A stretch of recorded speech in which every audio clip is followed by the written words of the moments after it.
morning from Burton on Trent. Indeed, Burton on Trent, which has been a useful place to stop, but Especially for George. yes, but as per usual, there are things like water and things like waste. Yeah, there's a lot of things. We need water, we need to get rid of our waste, we need Laundry. top up with diesel, and mainly we need laundry. And there is a laundrette here, but it's a half-hour walk away. So it's just too much to carry our laundry that far. So we're going to go... Yeah, it wouldn't be if it weren't for George's invasive use of mud has led to what we can only describe as a deficit in clean bedding. And so if it were just regular like shirts and pants and all that sort of stuff, you know, it was the stuff I could normally shove into a backpack, it'd be no problem. But yeah, it's like a 30-minute walk. It's more than we can fit into one conveniently accessible one-person backpack, which means it would be two of us plus George, and yeah. So we're going to move on to the laundrette. The laundrette. Yes, the laundrette, the Canal laundrette, world famous, at Marina. So we've decided to do something that we've never done before, ever. Yeah. We're going into a marina. We're going into a marina, not just to pick up diesel, but we're actually going to stay overnight. We're going to pay for a spot. Which is unheard of. Like, we've never done it. And it feels really weird, and we kind of don't want to do it. No, when I thought about it, it was like, wait, so to do the laundry and everything, we're going to have to moor up for the night and actually pay for a spot in a marina. Wait, no! That's cheating! That's cheating! But it's like, but it's a one-day cheat. Okay, as long as we can go one day, maybe two at the most. Not slipping here. There's no, you know. Here in 3 months' time, we'll be like, we're permanent moorers now. We'll have a garden and. Yeah. No. Yeah. You get all of that. So no, we're but it is a very convenient location. It's a shame to deal with the various facility needs and everything. It's a shame because it is nice here, like for George. Yeah, but there's a field, huge field available. So George is always like, every morning he's just like, I can go outside now, can't I, Daddy? He can pretty much walk himself. Yeah, except for the ducks and the swans and the enormous geese. These geese, which seem like they should be, I think they're called grey-lag geese, this species, and that one there sort of looks more like one, but there's a couple here that are like 2/3 pure white and 1/3 grey-lag goose, and I'm pretty sure that what we're looking at is a guan or a soos. And yeah, they're enormous, and they make a lot of noise. Oh my gosh, you've got an alarm clock. Yeah, they've been a useful alarm clock. It's like every morning that we need to wake up, 2 hours from when we actually end up waking up, we get woken up by one of these things going, gonk, gonk! Anyway, it is freezing, so let's just get going. Yeah, so like 5 miles, 1 lock, but basically that's it. Yeah. Yeah. We will stop in Wellington. Yeah. Yes, because we have a friend in Wellington that we're going to wave at from a distance. From across the canal, broadly, at a safe distance, yeah. But otherwise, continue on and become hypocrites. Excellent. Not hypocrites. We've never judged anyone. No, we judge ourselves. Yeah. So self-hypocrites. All right, let's go. Let's go.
It's not far to the first and only lock of the day, Dallow Lane Lock, but before we can descend we assist a single-hander coming the other way.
lets us through the lock.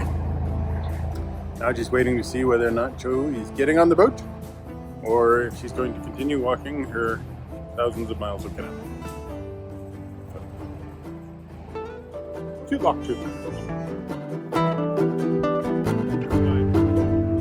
It's 5 miles from here to Marina, and just before we get to the marina, we're going to make a quick stop in Wellington.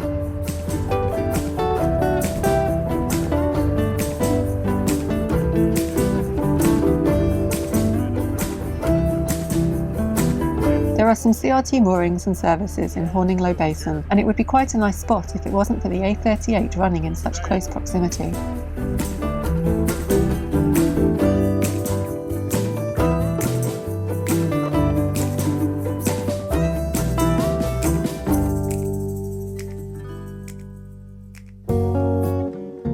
The road continues to follow the route of the canal for quite a way, so this section isn't exactly peaceful.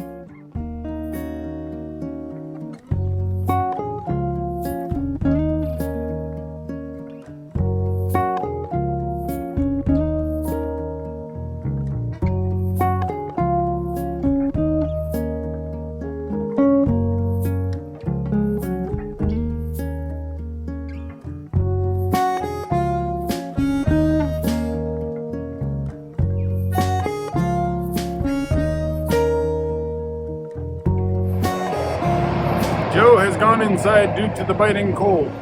I can't blame her. It is cold. Also, there's a big motorway near here, so it's very loud.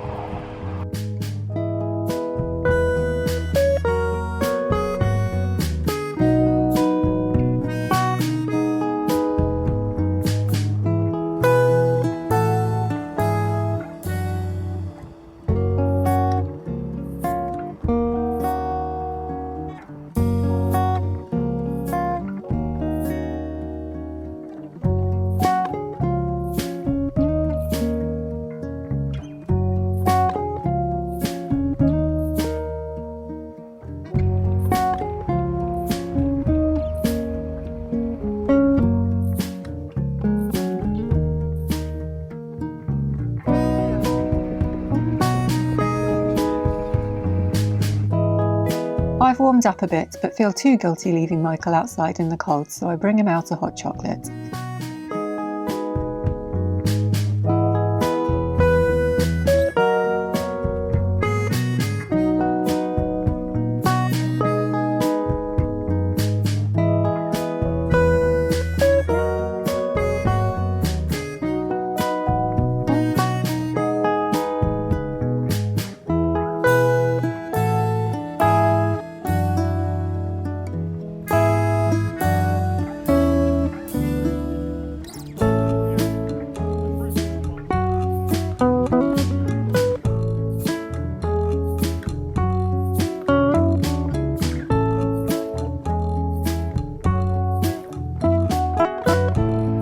We're now approaching Wellington, where we are planning to stop and catch up with a boater friend.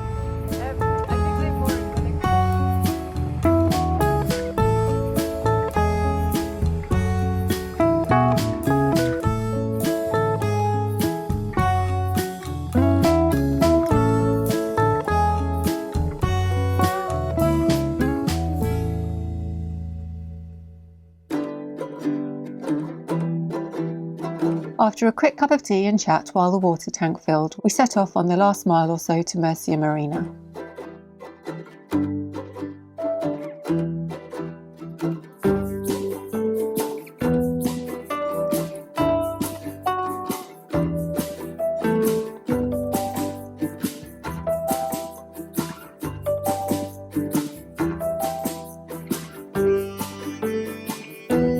It's quite a sharp turn off the canal into the narrow entrance of the Marina approach channel, and last time we did it we had a bit of a bump. Not today though, Michael makes a perfect turn.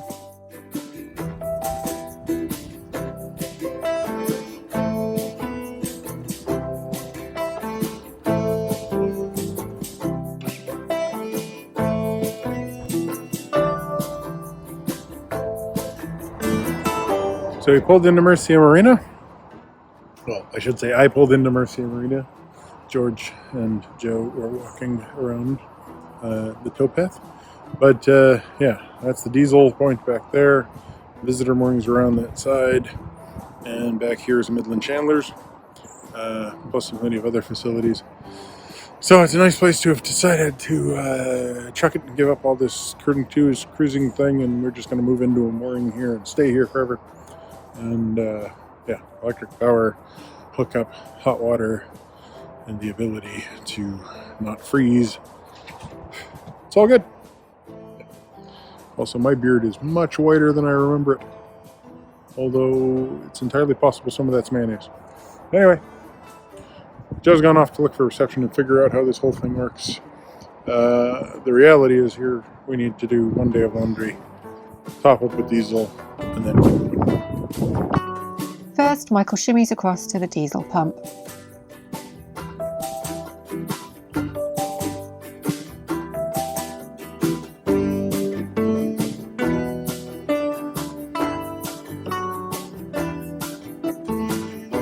Once the tank is full, we can head off into the maze of moorings to find our allocated spot, somewhere between the other 630 boats that are moored here. The Marina staff very kindly find us a spot near one of their 3 laundries.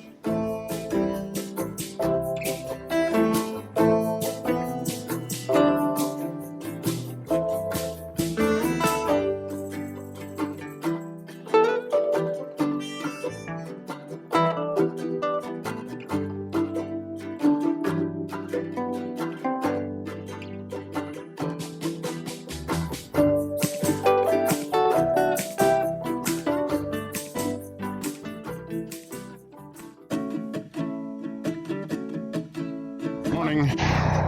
It is, as you might be able to tell, freezing cold. So we had our night in the Marina, and I have mixed feelings about it. Yeah. My first feeling is it was a bloody palaver to get in here. I thought we'd just rock up and go onto the visitor moorings. No, we had to. No, well, they have all these fingers, and they've got this map laid out, and each of the sections has a name. And at first she was like, "Oh, maybe I'll put you on to Finch. Maybe I'll put you on to Goldfinch." But she was looking for one because I specifically mentioned that we were trying to do a lot of laundry. She was like, "Okay, I'll, and trying to do us a favor." She tried to find me a spot.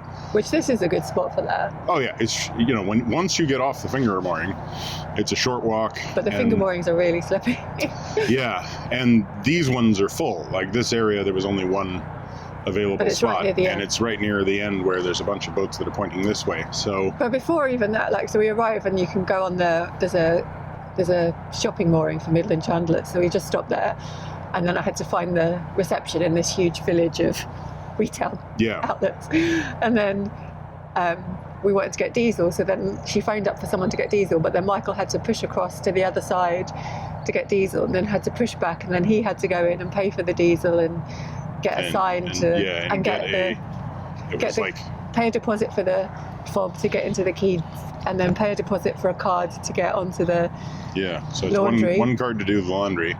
But then when we actually got onto the mooring, I realized that the electricity didn't have credit on it. We're supposed to get credit for the electricity, so they had to send somebody over with the other keys. So now it's like, now you got to keep the keys straight. And really, we didn't need electricity, but I was just like, well, we've got it, we should have it. But then it was convenient to have the hot water going on the immersion coil. Yeah. But even, and then parking up, Joe came over here with George so she could walk out to tie George up. And I had to take a photograph of the map so that I could find my way, because this place is so big. Yeah, and I'm puttering over while waiting for a radio call to tell me, that she's in place, because I knew that there weren't, I knew that there was only one opening here, and they'd said, well, are you okay with doing a bit of fiddly maneuvering? I'm like, yeah, wind's not too bad, it should be okay. But so Joe comes ahead and she calls over to me as I'm going through sort of a section of kind of figure, sort of S-shaped curves to get over here. So I'm just stood here at the end of this finger mooring, and I could see Michael coming eventually, but then everyone's really friendly here, so a man from over there starts talking to me. So I get someone with a Christmas tree on a forklift, but it's still got its baubles on. You never know what you're going to see. So he starts chatting over me, so I'm distracted, so I can't talk to Michael on the walkie-talkie. Then he comes all the way down the finger mooring. So then, which was really nice, he was just being friendly, but then I'm stood at the end of the finger mooring with nothing but water on the other side. And like, what with social distancing, like he didn't come too close, but I felt like really trapped and like almost panicky. And Michael's turning And you're in, standing on something and it's slippery slippy, as it's ice. really slippy. And I wanted to be like on standby in case Michael needed directions or like me to catch a rope or whatever it might be. And I was kind of hoping to film, but I didn't film anything. And then like the man was really helpful and told me like just where everything was, which was nice, even though I didn't really need to know. And then he was like, oh, I'll leave you to it, I won't laugh, as he tries to come in, meaning I won't laugh at Michael like messing up the manoeuvre because he had to do a turn and then reverse in.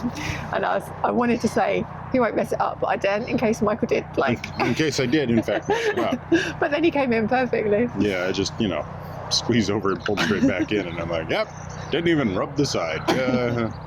But So it was a lot to be here for one night, and then like the laundry is literally there. So when you compared that to half an hour walk at Burton, and the fact that Michael could just come back to the boat. Well, and I had to make three trips just because of, I could have just sat there. Well, that's what I mean. But it's so this is the same problem with when you go to a coin laundry right now, right? Like it's a very small little confined space, so you don't want to sit inside there.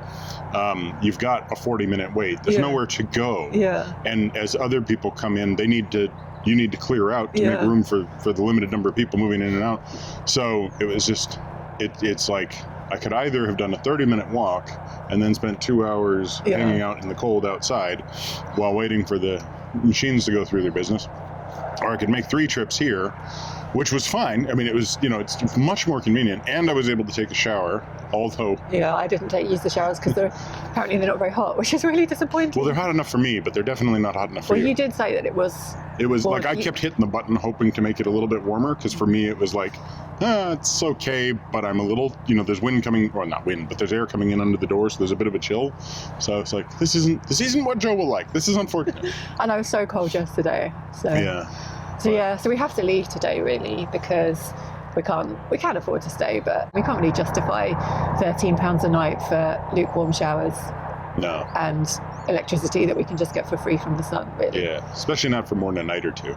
So we topped up with diesel as well, and we've got water now, so we're pretty set for a couple of weeks. So for the laundry, it was worth all that palaver, but it took like an hour to come in here last night, at least. Yeah. And when you can just moor up for 5 minutes in the tow path, it's like, it was a lot of effort. Yeah. I'm not sure I'd do it again, or I'd recommend it. Well, I mean, I would say that, like, if you're in the area and you've got a need for services and you don't mind the £13 a night, it is actually probably the most convenient marina we found, right? In terms of that, like in terms of being able to pull in, and yes, there's a space available, and there's, facilities here, there's shopping here during normal years. I would definitely say that of the marinas we've visited, this is my favorite. Well, we've only ever stayed in one. That's the second part of the point.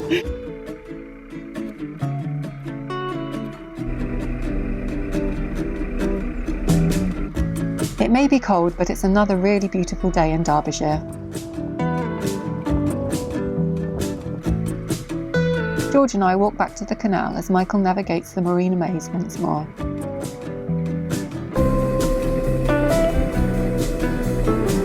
Murcia Marina is apparently the biggest inland marina in Europe. Honestly, it's more like a village. There are shops and restaurants, offices and holiday lodges, and it's vast. There's a boat brokerage here too, and it's actually the first marina we visited back in 2017 when we were boat shopping.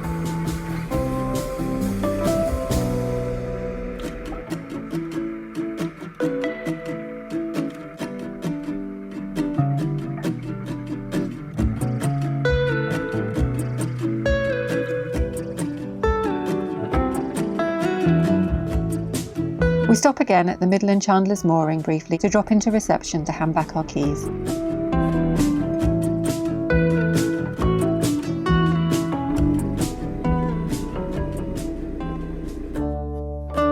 Then we can turn back onto the Trent and Mersey Canal to find a mooring for the lockdown.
This is Stenson Marina, which is next to Stenson Lock.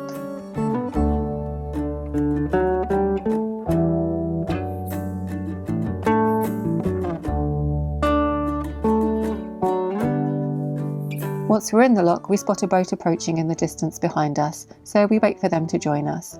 It turns out that we met them on the moorings in Burton a few days ago. It's always such a bonus to meet a boat to share a lock with, especially in winter.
The sun may be shining, but it is so freaking cold. Yeah. So let's not talk for long. No, especially not about how cold it is. Yeah, so we came out of the marina, and I nearly got bombarded by a black swan. I really wanted to get more, like I wanted to get some shots while I was in there. Yeah. But the moment we sort of came out of the mooring, turned left again to actually head towards the main part of the marina, that's when I was like, aha, this is when I want to get some shots. And I was just instantly completely blinded by the sun, couldn't see a damn thing. Plus you didn't have your phone. So yeah, you turned out that what was actually in my pocket, I was like, I've got my phone, no problem. Then when I got to a point of being able to reach out and use it, it was my Leatherman multi-tool. Can't film on that. No, sadly. I mean, it can do just about everything else, but it hasn't got a camera in it. Hasn't got a camera in it. No. But yeah. So then I got dive bombed by this black swan that there was this screeching noise, and I was like, what in God's name is that? And all of a sudden this swan came down and landed beside me. And it was like, oh, that was a surprise. Didn't expect that at all. Yeah. Yeah, so... Just a short little cruise. And Yeah, short cruise, one lock. Don't really remember this section from when we did it in 2018, I think. Well, the thing is, I think, because that last lock was the lock we came down where the deeply chauvinist fellow wouldn't stop telling you how to operate a lock. You knew more about how to operate than him. Bossing me around. So I remember the rest of the trip from there this way being largely a sort of unfettered litany of complaints about him. And it was warmer at the time. Yeah, it was warmer. Yeah. Although by some fluke of luck, we managed to meet the boat that we were moored next to in Burton in the lock. So that was good luck for them and good luck for us. Yeah, they had their cute little dog Archie with them. Yeah. Yeah. So now we've got a place to sit. Sadly, we're in a position where we would need to tilt the solar panels quite deeply to get it pointed anywhere near the sun. Well, my plan is, okay, just before the lock. I'll just not finish that thought. What is that sound? I think it's an aeroplane. It's an awfully loud airplane. Yeah, okay, can you finish your thoughts? Yeah, well, so we're in a position where the solar panels, it would be ideal if they would tilt sort of in the direction of where my hand is lit up. Which means you have to hang out on the offside of the boat. Which I'm not doing, because at this time of year, if I fell into the water, I'd have about 2 to 3 minutes. And just gripping on it this time of year is hard. But what we could do is, if we decide to stay here, if it's close enough to the grocery, we can stay here. If it's not, we can't. But there's just before the lock, you can probably pull over onto that side. Yeah, and then I could reverse back. Yeah. So if we find that we're going to be here for a while, it'll be worth doing it. Yeah, because otherwise we're going to have to run the engine every day or so to keep the power up. Which wouldn't be good. No. But yeah. In summertime, it'd be absolutely perfect. It's just that right now, you do need to, the other option is to climb on the roof and try and do it on the roof. But no, looked at that. Not happening. Okay. Yeah, no. I mean, if No. If there was just one panel and I could climb from this side and you could climb from that side, it would probably work. But but anyway. No, it's not happening. Anyway, I'm too cold to stand here. Yeah, so she wants to go inside. So thanks for watching. Give us a thumbs up, comment down below, subscribe if you haven't already, freeze to death if you have, and click that bell if you want to get notifications. Also, subscribe to Minimalist Maximal Velocity for the high-speed videos where we stay a little bit warmer. Good? Yeah.